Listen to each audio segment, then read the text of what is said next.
네, 한국어에서 싸움이라는 말의 뜻을 찾아보면 의견 등이 일치하지 않아서 물리적 또는 비물리적으로 충돌이 일어나는 것이라고 나와 있습니다. 싸움의 종류에는 어떠한 것들이 있을까요? 개싸움이 있고요, 닭싸움이 있고, 부부싸움, 가끔씩 하시죠?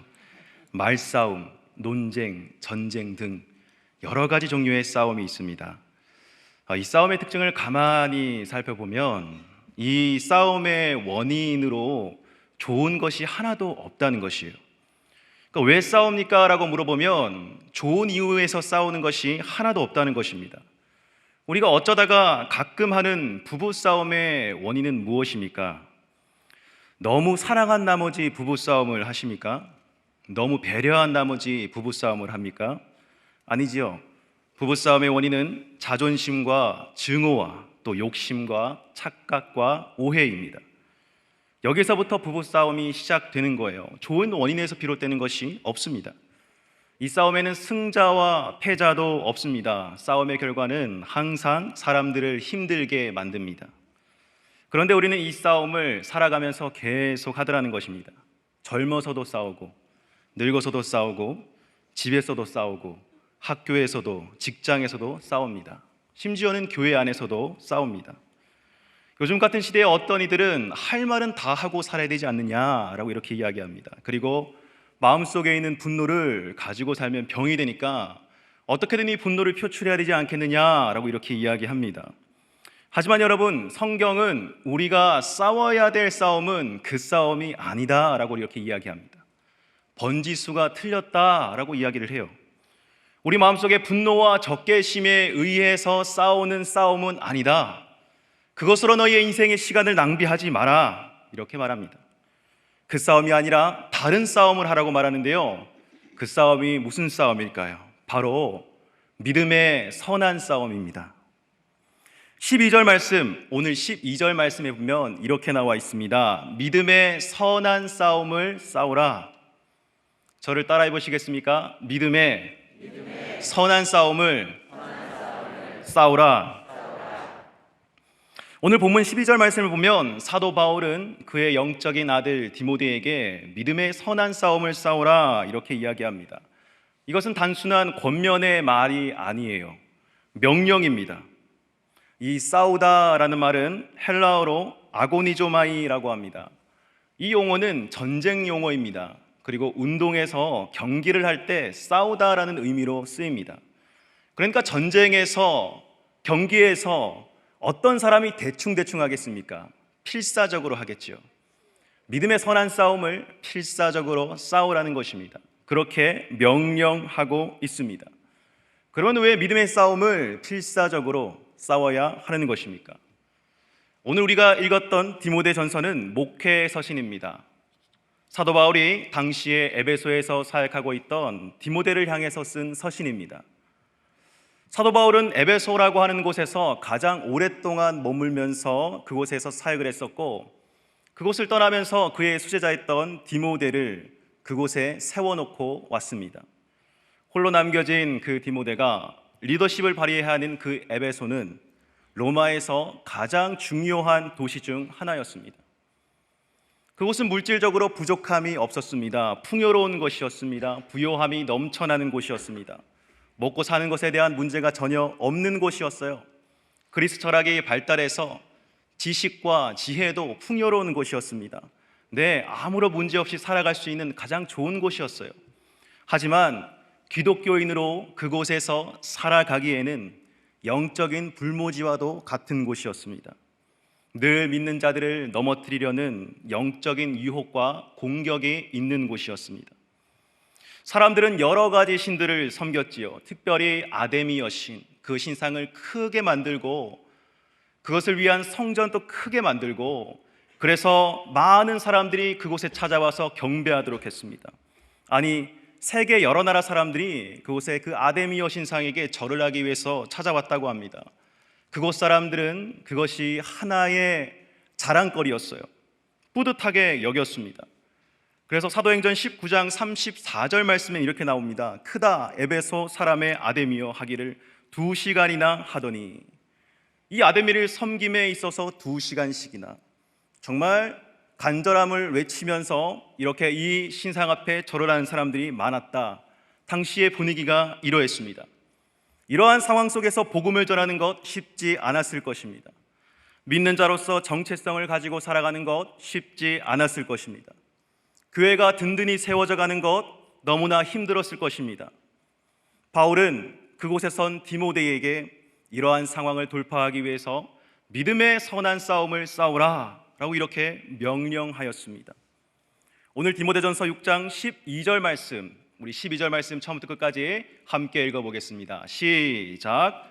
믿음의 선한 싸움을 싸우라. 영생을 취하라. 이를 위하여 내가 부르심을 받았고 많은 증인 앞에서 선한 증언을 하였도다. 아멘. 믿음의 선한 싸움을 싸우는 것이 무엇인지 우리는 더 명확히 알 수 있습니다. 그것은 세상과 구별되어 살아가는 것입니다. 빛의 자녀로 살아가는 것입니다. 우리는 예수 그리스도로 말미암아 영원한 생명을 얻은 사람들입니다. 원래 어둠 가운데서 죽음을 쫓아가던 사람이었으나 그가 빛 가운데로 우리를 구원해 주셨습니다. 우리는 빛 가운데 있는 자들입니다. 빛으로 초청해 주셨습니다. 거기서부터 우리의 인생이 시작되는 것이고요, 그렇기 때문에 우리의 인생은 부름받은 인생이라고 할 수 있습니다. 우리가 가는 곳 어디에나 어둠이 존재할 수 없습니다. 빛밖에 없습니다. 밝히 비춰집니다. 하나님의 진리로 밝히 비춰집니다. 그래서 믿음의 선한 싸움은 이 세상에서 우리가 구원받은 하나님의 자녀의 모습으로 살아가기 위해 필사적으로 발버둥 치는 것을 이야기합니다. 오늘 이 자리에 세례와 입교를 받으신 분들이 계십니다. 진심으로 축하드립니다. 여러분, 세례를 받는다는 의미가 무엇일까요? 세례의 의미는 잠기다, 침수하다, 장사 지내다, 매장하다라는 뜻입니다. 한마디로 예수 그리스도와 함께 죽었다라는 것을 의미합니다. 죽은 것에서 끝나는 것이 아니라 죽고 예수님과 함께 다시 살았다라는 것을 의미해요. 나의 옛날 모습, 부끄러운 모습, 죄악된 모습, 이미 예수님과 함께 다 죽었습니다. 십자가에 못 박았습니다. 그리고 예수 그리스도께서 부활하심으로 말미암아 나도 이제 새 인생을 살아가게 되는 것입니다. 초대교회 때 세례를 받는다는 것의 의미가 무엇이었습니까? 어떠한 일이 있어도, 죽음의 두려움이 나를 위협할지라도 확실하게 하나님의 편에 서겠다라는 것을 많은 사람들 앞에서 선포하는 일이었습니다. 어떠한 죽음 앞에서도 나는 끝까지 하나님의 편에 서리라, 하나님의 자녀로 살아가리라. 이것은 곧 순교를 의미하는 것이었죠. 그러니 세례를 받는다는 것 보통 평범한 의미가 아닌 것입니다. 오늘 입교와 세례를 받으신 분들에게 하나님의 능력이 일평생 함께 하시기를 주님의 이름으로 축복합니다. 어떠한 시련이 있어도 하나님 편에 서는 은혜가 있게 되기를 간절히 소망합니다. 오늘 이 시대를 바라보았을 때에 그리스도인으로 우리가 구별된 사람으로 살아간다는 것은 참 힘이 든 것 같습니다. 그야말로 다양한 가치관이 존재하는 세상이고요, 기준이 너무 다양합니다. 모든 생각이 다 존중받아야 된다고 이야기를 하죠. 하나님의 기준이 아니라 하더라도 많은 사람들이 그것이 기준이라고 하면은 그것으로 많은 사람들이 끌려갑니다. 권위 있는 사람이 이야기하면 다 그것이 맞다라고 이야기합니다. 특별히 우리 다음 세대 어린이 청소년들을 바라보았을 때 참 염려가 많이 됩니다.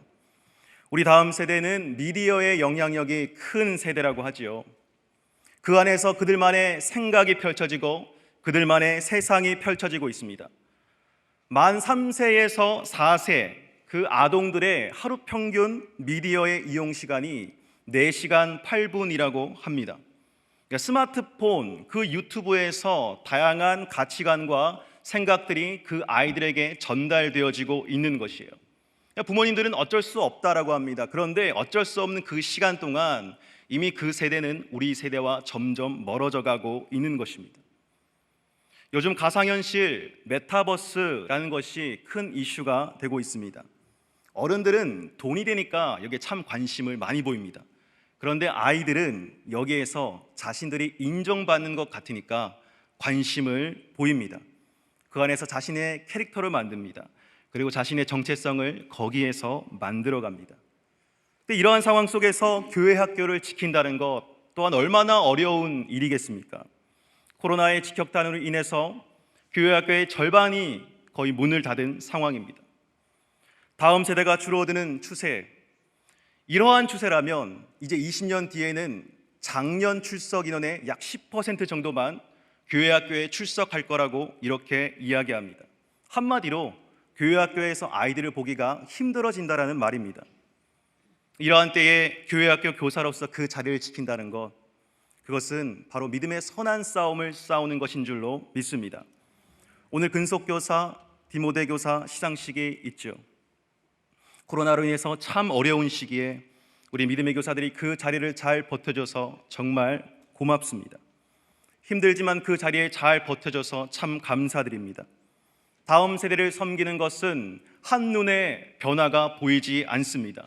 밑빠진 독에 물 붓기 같습니다. 오랜 시간이 걸립니다. 그렇다고 누가 인정해주는 일도 아닌 것 같습니다. 하지만 하나님은 알고 계십니다.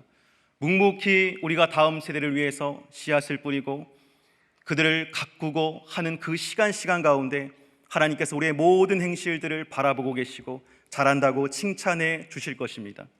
하나님의 강력한 임재가 우리 교회학교 교사들 가운데 임하게 될 줄로 믿습니다.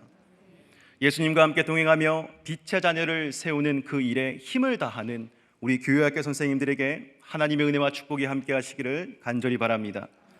사랑하는 성도 여러분, 우리 모두는 하나님의 자녀들입니다. 하나님의 사람들입니다. 우리는 보통 사람들이 아닙니다. 그저 평범하게 이 땅의 기준과 가치관에 의해서 휩쓸려가는 그러한 인생을 사는 사람들이 아닙니다. 오늘 디모데전서 6장 11절 말씀에 사도 바울은 디모데에게 확실한 호칭을 지어주고 있습니다. 6장 11절 말씀 우리 함께 읽어보도록 하겠습니다. 시작. 오직 너 하나님의 사람아, 이것들을 피하고 의와 경건과 믿음과 사랑과 인내와 온유를 따르며. 오직 너 하나님의 사람아, 오직 너 하나님의 사람아. 하나님께서는 저와 여러분들을 오직 너 하나님의 사람으로 먼저 불러주셨습니다. 이는 우리가 믿음의 싸움을 잘 싸워서 그래 너 잘 싸웠다, 너는 나의 사람이다 라고 이렇게 말씀하신 것이 아니라 먼저 너는 하나님의 사람이다 라고 우리의 정체성을 확실하게 만들어주신 다음에 이미 그 싸움은 다 이긴 싸움이다, 이미 그 싸움은 이미 승리한 싸움이다라고 우리에게 자신감을 주시는 것입니다. 디모데는 이 믿음의 싸움을 끝까지 싸웠습니다. 외롭고 힘들지만 그 싸움을 끝까지 해나갈 수 있었습니다. 왜냐고요? 먼저 너 하나님의 사람으로 불러주신 그 하나님의 은혜가 그 가운데 늘 흘러 넘쳤기 때문입니다. 오늘 자비량 자원 선교학교 또 수료식도 있습니다. 이 선교학교를 수료하면서 어떤 마음을 가지고 계십니까? 우리가 열심히 무언가를 하나님의 일을 하겠다라고 하지만 현실에 앞에 보이는 환경과 문제들은 때론 너무 크게 보입니다. 내가 뭘 할 수 있을까? 내가 이것을 수료했는데 뭘 할 수 있을까? 현실의 벽에 부딪혀서 막막할 때가 있습니다. 그럴 때 이것을 떠올리시길 바랍니다. 오직 너 하나님의 사람아, 하나님께서 먼저 우리를 불러주셨어요. 이미 다 계획해 놓으셨습니다. 이미 다 만들어 놓으셨습니다. 우리는 그 길을 걸어가기만 하면 됩니다. 그래서 힘을 내어서 한 걸음 한 걸음 앞으로 걸어갈 때에 하나님의 강력한 빛이 우리 앞길을 비춰주게 될 것입니다. 사랑하는 성도 여러분, 상황과 환경은 바뀌지 않습니다. 그 상황과 환경을 탓해봤자 아무런 소용이 없습니다. 누구를 탓하고 무엇 때문에 안 된다고 하고 어떤 것 때문에 불가능하다라고 하면 더 이상 믿음의 성장은 없습니다. 더 이상 앞으로 나아갈 수 없습니다. 여러분, 하나님께서 우리를 먼저 부르셨다는 그 사실을 깨달읍시다. 그리고 담대히 하나님의 일을 감당하며 한 걸음 한 걸음 묵묵하게 앞으로 나아갑시다. 우리의 힘으로 하는 것이 아니라 하나님께서 길을 열어주실 것입니다. 이미 그 길을 예비해 놓으셨습니다. 믿음의 선한 싸움 싸우며 하나님의 나라를 담대하게 이루어 나가는 저와 여러분 되시기를 주님의 이름으로 간절히 축복합니다. 아멘. 기도하겠습니다. 사랑이 많으신 아버지 하나님, 하나님 이 시간 가운데 주님의 능력을 부어 주시옵소서. 아버지 하나님, 세례입교식이 있었습니다. 세례받은 많은 사람들 주님께서 축복하여 주시고 그 앞길 가운데 믿음의 선한 싸움 싸우며 살아갈 수 있도록 인도하여 주시옵소서. 하나님 믿음의 교사들 지켜주시고 보호하여 주셔서 또한 그들 앞길 가운데 하나님의 풍성한 은혜가 넘치게 하시고 자비랑자원 선교학교 아버지 하나님 수료를 하는 모든 이들에게 하나님의 계획을 밝히 보여주시옵소서. 믿음의 선한 싸우며 이 어려운 시기를 돌파하길 원합니다. 우리 모든 성도님들에게 힘 주시고 능력 주시고 성령 충만을 허락하여 주시옵소서. 감사드리며 예수님 이름으로 기도드립니다. 아멘.